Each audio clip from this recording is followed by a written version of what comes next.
Okay, out of the countless games I've played when released or tested in beta, Diablo 4 has to be one of the most drama-filled ones I have played yet, even comparing to some of the more popular games out there like New World, World of Warcraft, Ashes of Creation. But with Diablo 4, we've honestly just seen a non-stop stream of drama, and I find it super interesting to dive into and explore. And I think going into this, it could actually be more productive to talk about the problems and laying it out on the table rather than just simply bashing the game and then going along my day. So today we're going to be diving into the community of Diablo 4's most problematic discussions and on how it's been kind of not too great. Seeing countless reviews, Reddit and Twitter postings, and even a lot of people who play a major role in the community disliking what they're seeing so far, even from an officially released video from the Diablo 4 team. And this overall, from the people who have constantly played ARPGs and Diablo as a franchise, it seems the most common complaints about the game is its poor dungeon replayability, unsettling itemization, pretty big lack of innovation overall because the game's been in development for so long. Really how it feels, how they're just face masking features we've already seen from the past. Now, there is a lot to discuss about the community's arguments on why various aspects of the game feel a bit lackluster and really how it just needs some improvement and fine-tuning. But then we need to ask ourselves, what are some of the major upsides we've seen from Diablo 4? And did we even have fun playing it? So without further ado, let's begin. Kicking things off with one of the greatest things about ARPGs, the itemization. Now, one of the biggest criticisms about Diablo 3 has how it's preferably made your character rely on items over your integrated skill trees when it comes to your character's natural progression. And for the open beta for Diablo 4, it definitely felt that it may follow in the previous game's footsteps. Now, if we're looking at an approach from Diablo 2, players make meaningful choices on how to build their character, but by the skills they favor from their class's arsenal. From our time period playing Diablo 4, legendary items played a very pivotal role in a player's build and making certain spells or class mechanics and uniqueness feel good and viable to use. Now, I'm going to tell you from a first-hand experience, when you go from having a legendary aspect on your power that makes it feel strong and makes it feel viable and generally making it feel really good to press, and then all of a sudden you have to replace that item because you found something way better, it goes from making that ability and skill feel great to use to just either completely bad or just not even close to as good. I'd say the heart of the issue that people seem to be frustrated with is that the skill trees themselves offer a blander, kind of washed up version of an ability that in order to make it feel great and fun to use, it has to be enhanced through specific legendary items and aspects. A perfect example of this is the Druid's Tornado legendary aspect, where it allows your tornadoes to hone in on targets when you acquire it. I will tell you that without this legendary aspect, Tornado feels horrible to use. You spend all your time building up the spirit, and you toss out 2, 3, 4 tornadoes, and they're all super unpredictable. You don't know where they're going to go, and it just feels really bad to use. Especially because you invested so many skill points into it to making it better, or either upgrading it 4, 5, 6 levels, as well as grabbing the skill tree nodes. And then for it to turn out like that just makes it feel really unrewarding. I think players would prefer that some of these very key legendary aspects should be a part of their class's skill tree, rather than it be such a pivotal and important upgrade to acquire to even make the ability viable. And this happens all throughout classes, by the way, like the Barbarian with their Whirlwind pull-in aspect, Rogues with their Piercing Shot or Poison Traps aspect, Sorcerer's Multiple Fire Hydra aspect, Necromancer's Corpse Explosion, and even more. And yes, it's possible to see some major changes for the classes before launch, but it still remains to be seen as of right now. So that being said, it is great to note that Diablo 4 does remove some of the randomness with the Codex of Power system, but even then, in one of the latest Diablo 4 videos about endgame released by Blizzard, one of the developers stated that the Codex of Power legendaries that you can acquire at the end of a dungeon is now in a loot pool instead of it being 100% drop rate as well, which can also lead to minor frustrations. Even then, some legendary powers are incredibly boring and stale compared to some of the more creative and unique ones. I think the game does lack legendary powers that change some skills and build functionality overall to really allow multiple styles of play to further the depth for players, and that some abilities are way too reliant on aspects to even think about becoming viable. Equally important as itemization comes in a class's skill tree, build flexibility options, and really just the design and feel of it overall. Now, I do want to state that I think Diablo 4, with how many build varieties you can possibly have, with all the legendary aspects and minor passive bonus damage nodes in the skill tree, is going to be very hard and very difficult for the developers to even come close to balancing. There are just way too many factors coming into play to make sure every build is completely in check and equal with each other, and it's just going to be way too much to handle and monitor at once. Now, when it comes to the design of the skill tree itself and the UI of it in general, I'd say it's in a fairly decent place, but there is plenty of room for improvement. The search bar isn't a completely fully fledged search bar, it's just a keyword filter, which can be kind of frustrating because I'd rather just manually type it in what I want to find. Also, if you haven't sunk a bunch of hours into your class, you could very quickly forget and lose track of your build progression and navigation with how much is actually going on at one time on the screen. Because when you're looking at your talent tree as a whole, it can be a lot for some of the audiences out there. Now, when it comes to respeccing your skills and talents, Blizzard did say it's going to be much easier than first presented, which is definitely a step in the right direction, but that doesn't mean it's really great by any means. Respecking feels like an absolute chore to do. It would feel absolutely amazing to be able to swap quickly between builds at just a click of a few buttons with having maybe a build's loadout tab. I'd say this is particularly very important in Diablo 4 with how dependent your character is on having legendary aspects while you're leveling up.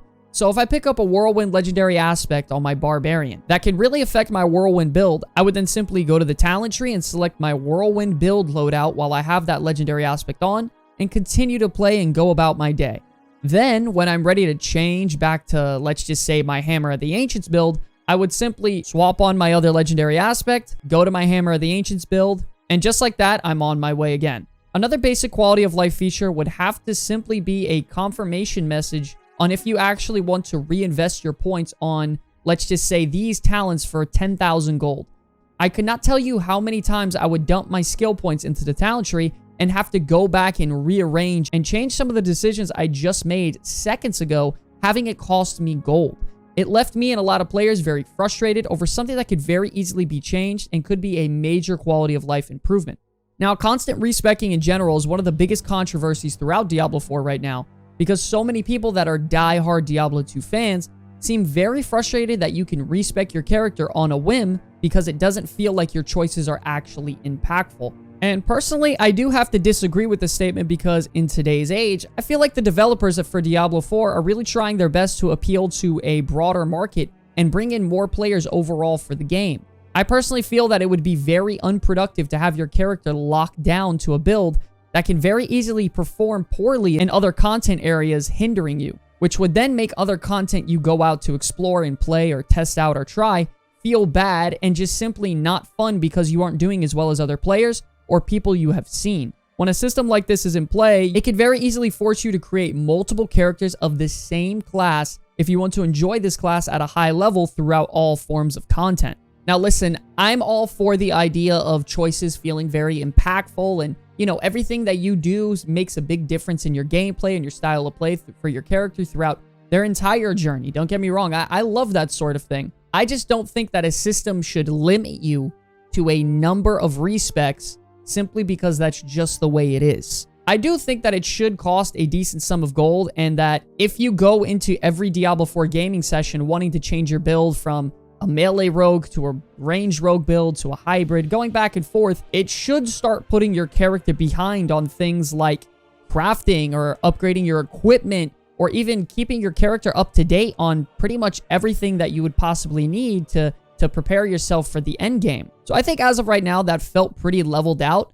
But remember, this is only at level 25 and not near the end game when things progress and get a lot more expensive.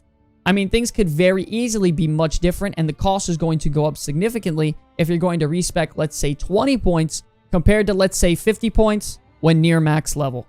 Now, I know ARPGs aren't all about the leveling and the story all the time because, I mean, let's be honest, everyone loves the genre and it's gone on and been so successful for so long because people like to run in there, hack and slash, find those awesome legendary items that glow on the screen and make you feel good and give you those awesome dopamine hits, right? But one of the newest features of Diablo 4 is that monsters scale with you throughout the world. So every level you increase, monsters increase as well. If you check all throughout social media, these arguments are everywhere, showing what feels like an infinite amount of people for both sides of the argument.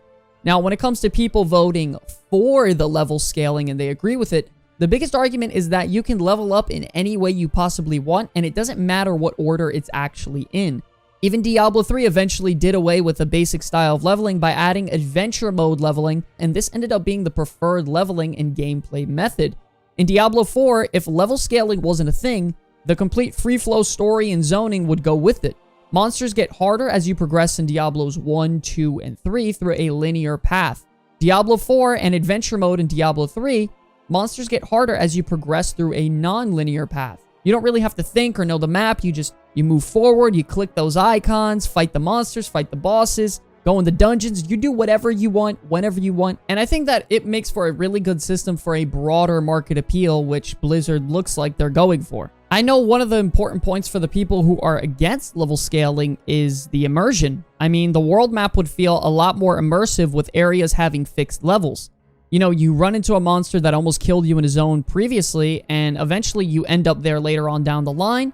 And, you know, you power up, get your skills, upgrade armor, whatever, and then you get your revenge on that monster, making you feel your actual character's progression and seeing it. It's also a lot easier to gauge your power level by putting on gear and entering a previous zone to see how much more powerful you are. I mean, it's a lot harder to figure that stuff out if everything is always scaling to your level, and everything always still feels somewhat challenging constantly. It's definitely a negative gameplay experience to continuously feel that your character's only barely keeping up, or worse, by the way, continuously really struggling and at times declining in capability despite advancing in levels, gaining skill points, and even acquiring new and improved gear. I would honestly say generally that level scaling works really well in modern games, and I'd say particularly the best in MMORPGs. And for more of a single-player-based game, having a linear-based progression system with non-level scaling turns out working and feeling better overall. Now, one thing the majority of people are really taken back on about Diablo 4 is Blizzard's real lack of innovation with brand new systems, and they really are just playing it super safe when it comes to reusing systems from their old games, or just simply picking and choosing and grabbing systems from successful franchises and putting that Blizzard polish on top of it. I really wish we had the chance to get something we've never seen before in the Diablo franchise. I mean, like, something awesome like 8 to 12 man ratings, some sort of instance group PvP game modes like free-for-all or battlegrounds like capture the flag or control points, or even having some sort of solo queue inspiration into PvP, and maybe even think about implementing solo queue into PvE as well, like solo queue dungeon modes. It just seems like they really didn't do anything ambitious, and they're just playing it super safe and just stuck to their cards and followed the basic script formula for a game that could end up being somewhat successful. I mean, a great example of this is the Diablo 4 Into the Endgame update video posted by the official Diablo team. And listen, to be honest, I wasn't exactly thrilled by the video, and I don't think it deserves half as much as hate as it's actually gotten so far. But man, if you look at it for more than a few minutes on a wider scale, things start looking a little funky. I mean, the Tree of Whispers is your generic daily quest like bounties from Diablo 3. Blood shards from Diablo 3 are kept through various gambling resources like the PvP currencies as well as obols. Paragon boards are taken right from Path of Exile and Vulcan, and even right from Diablo 3. Nightmare dungeons are pretty much just rifts. Diablo 4 free choice leveling is just the same thing as Diablo 3's adventure mode. The thing is that we understand, like we get it, that in previous games and in other franchises and other things that you've done before, you've seen things that worked out well. You want to just take it, integrate it into the game, because if it ain't broke, why would you fix it? You know, people loved it in the past, so just, you know, put it in a brand new Diablo 4 format and put a nice little coat of fresh paint on it, and it's gonna work out fine. And I'm all for that. But I will say, I really wanted something brand new, never before seen, and just exciting, man. Something that's new and fresh that this genre has never seen before. Like, there isn't anything here that I am absolutely floored through the roof about, and I know that it's definitely going to start taking a toll on the player base when it comes to replayability and just loving the game for doing something brand new and fresh. I just feel like the base of the game and the core features and the foundation of it, I loved playing and I really enjoyed playing, but it just seems like I'm rediscovering old territories that I've already discovered before. I would personally love something that requires great group coordination other than just simple DPS checks or speedrunning dungeons or basic survival checks during boss fights. I just think some more pre-structured and instance game modes for PvE as well as PvP, something ambitious and fun, can really be great to add in a wide, broad audience game like Diablo 4 is going to be. Okay, now some final common gripes we have constantly seen throughout the community are things like melee and range balancing is a lot more difficult than anticipated. Range DPS has a lot more active time to damage bosses compared to melee DPS specs because they aren't dodging nearly as many mechanics, basic attacks, etc. Even when it comes to melee class designs between Rogue, Druid, and Barbarian, it's vastly different. I started out by playing a Twisting Blades Rogue, which, if you don't know, is probably one of the most mobile melee specializations in the game, where you're constantly dashing around and you have massive passive movement speed buffs, and it just felt really good to use, and it was super engaging and fun and flashy.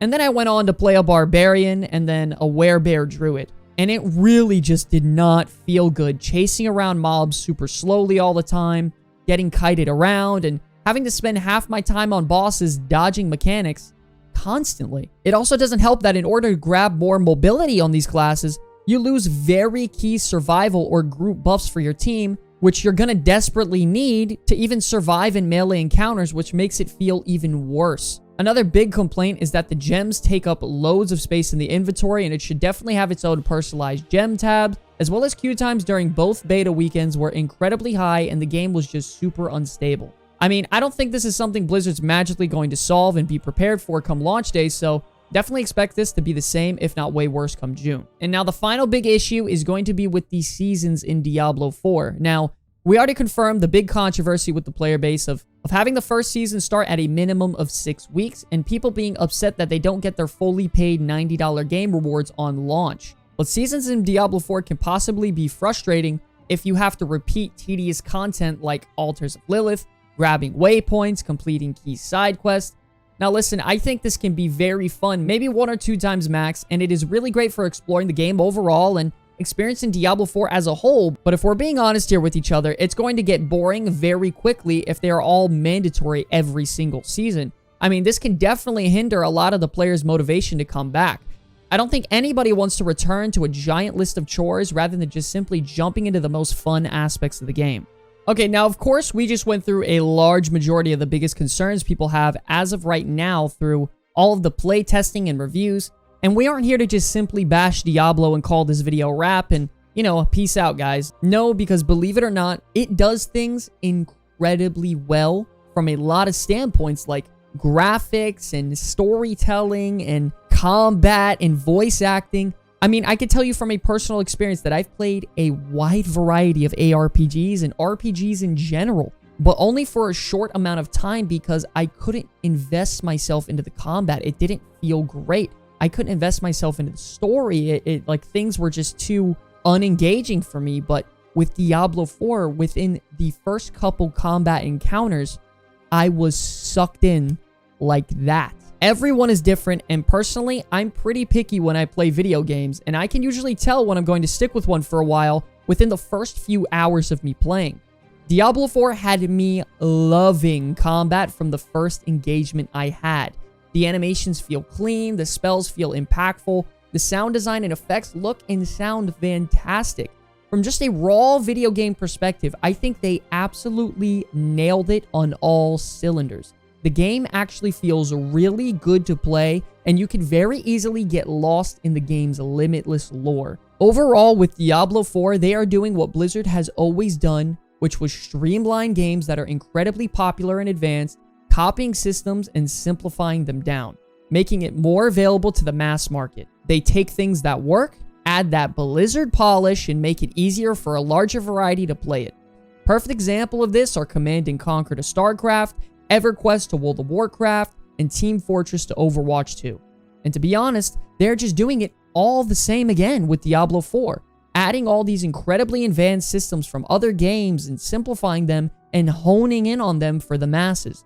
We have to remember that the hardcore player base and the mass majority player base is always going to be different, and it's impossible nowadays to please everybody because so many people have an opinion.